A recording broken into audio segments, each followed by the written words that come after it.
D'accord, c'est quoi? Bonjour. Aujourd'hui, dans cette capsule, j'aimerais discuter avec vous ce qui fait déjà pas mal partie de la conversation dans notre communauté, c'est les événements qui sont planifiés, en particulier celle du 31 juillet. Un gros concert avec un rappeur international et plusieurs autres artistes avait été planifié sur un morceau de terrain ici, sur le territoire, sur le rang Saint-Germain. Un territoire, un petit morceau de terrain qui vaut peut-être 4 ou 5 arpents, et essayer d'accommoder 2500 plus de gens sur ce morceau de terrain. Moi, je trouvais que c'était pas raisonnable. Ça a été très mal planifié. Le promoteur disait qu'il était en planification depuis 2 ans. Mais on apprend de ça juste là quelques semaines. Et de faire ça le jour de notre élection, c'est vraiment irresponsable. On voit la possibilité de 2500 personnes plus à cet événement-là.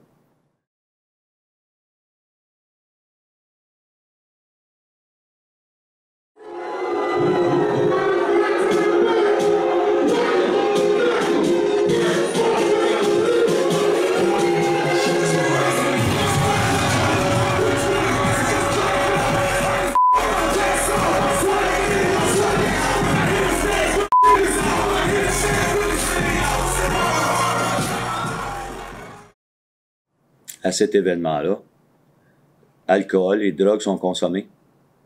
On va avoir beaucoup de problèmes au niveau du trafic.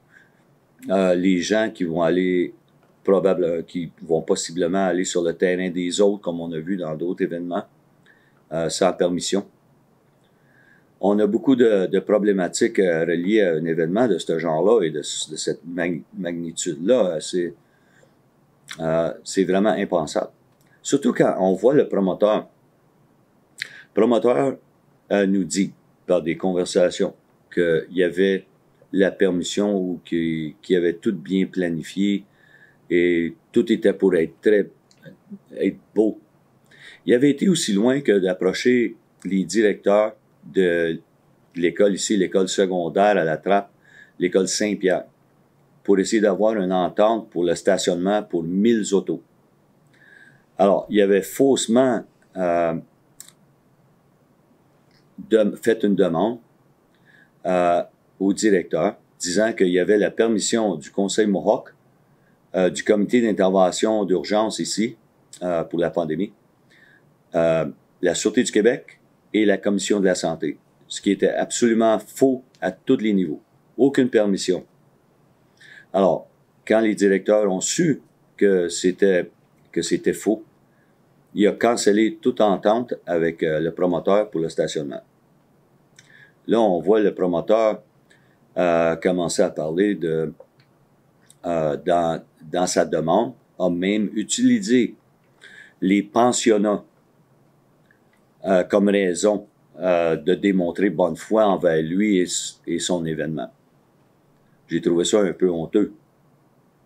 Surtout avec ce que l'on vit dans le moment, là, avec la découverte des fosses. Alors, le promoteur continue.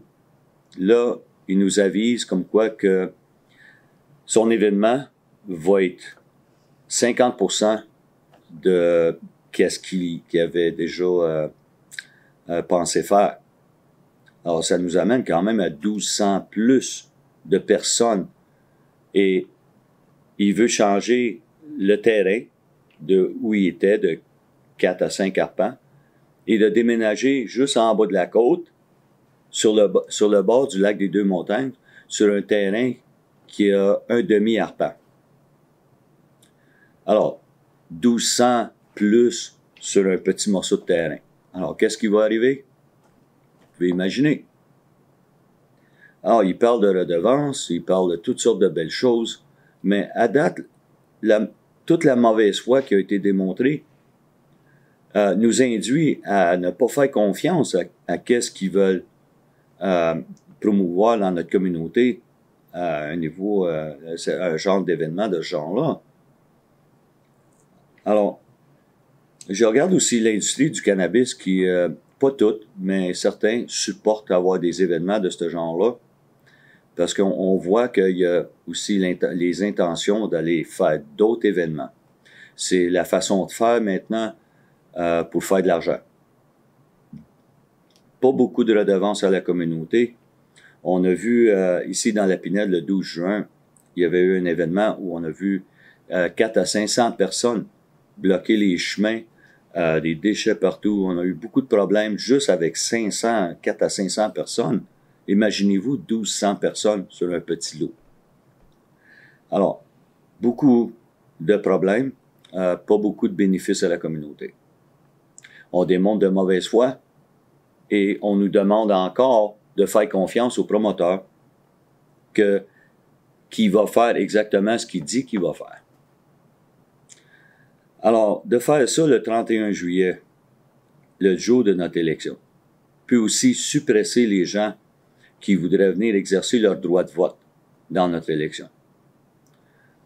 On voit des membres de l'industrie du cannabis ici qui veulent fournir la sécurité pour les événements. C'est pas exactement une bonne idée. C'est l'événement lui-même qui est le problème. On voit des problèmes au niveau de la santé, la sécurité publique, les gens consommer la drogue et l'alcool qui peut aussi nous amener à des accidents qui pourraient blesser des gens, même tuer des gens. La consommation de drogue et d'alcool nous présente ce danger-là à notre communauté. Alors, comment est-ce qu'on va faire pour réconcilier les choses entre nous ici? Démontrer de bonne foi et de respect et d'essayer d'avoir un dialogue sur qu'est-ce qu'on va faire comme prochaine étape. Parce que là, ce qui m'inquiète le plus, c'est que les gens qui sont dans l'industrie du cannabis, il y en a qui ont déjà pris des terres de notre communauté, ont rasé des parties de la Pinède pour s'établir. Alors, si les événements sont pour devenir de plus en plus grands, ça va prendre du terrain. Ce qui m'inquiète le plus, c'est que ça va induire les autres à prendre plus de terre, raser peut-être plus de la Pinède pour faire de la place pour des plus grands événements. Alors, il faut se retirer un petit peu pour essayer d'avoir une conversation. Comment est-ce qu'on avance dans le respect mutuel, l'équitabilité pour la communauté? Alors, il y a des inquiétudes, puis je les comprends. J'ai déjà contacté à des niveaux des gouvernements au niveau fédéraux et provinciaux. Les artistes qu'on voit qui veulent venir ici ont quand même besoin de certains permis et pourraient même avoir des sanctions des gouvernements provinciaux et fédéraux.